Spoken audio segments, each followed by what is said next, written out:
In North India, after a lull, there are some concerts during the monsoons, dedicated to the Malhars. Traditionally, classical music festivals are associated with the onset of winter in both North and South India. The tradition of hearing music continues till after the Navratras in April.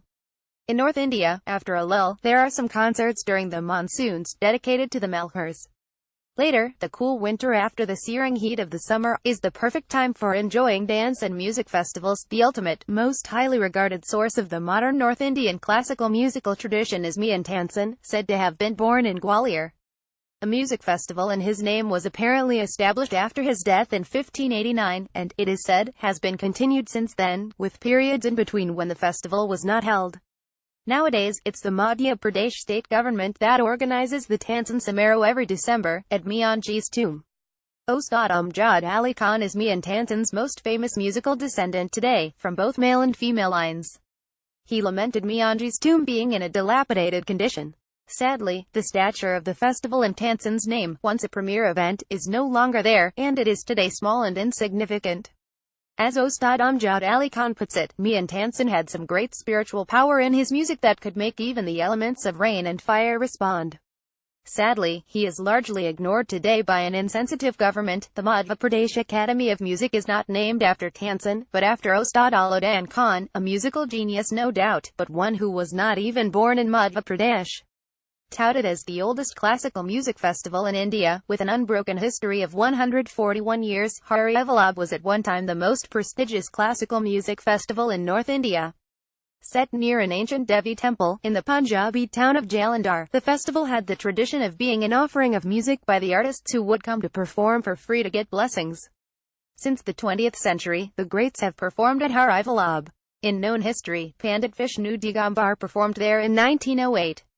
Held between December 22 and 25 annually, in the bitter cold with temperatures dipping below zero, this festival has its own ambience, with audiences being largely rural, yet with an instinctual appreciation of classical music.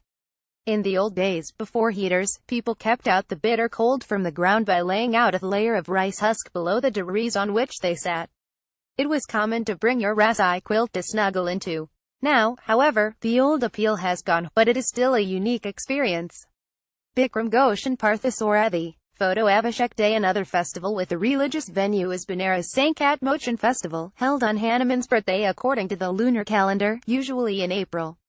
In existence for around 90 years now, the festival is unique in having 6 all-night sessions, with the artists performing as a Hazri offering free of cost. The atmosphere is unique, with a largely rural, unlettered audience that displays its appreciation traditionally, rather than in the now conventional, Western habit of clapping. As a local put it, clapping is to scare away birds, not show appreciation for an artist. The artists include Carnatic musicians and also dancers, another distinctive feature of this festival. Here, the extreme heat of April is a huge deterrent. The stone floors of the temple courtyard get so hot that sometimes the listeners throw water on the floor to cool it down. Ahmedabad boasts of the single largest music festival of 13 days in early January, Saptak. The who's who of the music world perform here. Pune has its own around 60-year-old tradition of the Sawai Gandha RVA Music Festival, held usually in the second week of December. This festival attracts the biggest crowds, said to go up to 16,000 listeners.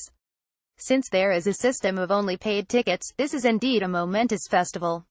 For decades now, Kolkata's Dover Lane Festival has been the North Indian classical music festival which people wait for eagerly all year.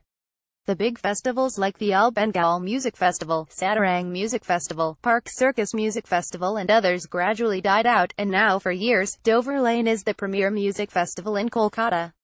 Held between January 22 and 26 for the last 64 years, the festival features 4 all-night concerts starting around 8:30 p.m. and going on through the night till dawn, so that the audience can make its way home safely in daylight, on public transport. Not only locals, the audience includes listeners from all over India, and even neighboring Bangladesh. Tickets to the event are always sold out, despite the large hall seating capacity of over 4,000. Recalling the music heard in years gone by, Dr. Chandrima Mazumdar, a very fine sarod player herself, remembers how when she was a child, during the Dover Lane Festival, wherever you went during the day, by bus or tram or at a cafe, people would be discussing the night's concert and analyzing it threadbare.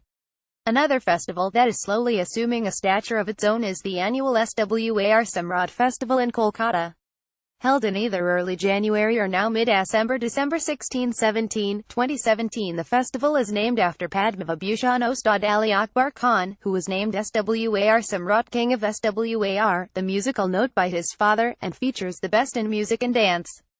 Many other North Indian cities too have their annual dance festivals, including Patna, Indore, Dewas, Udaipur, and many more. One can look forward to a musically replete winter.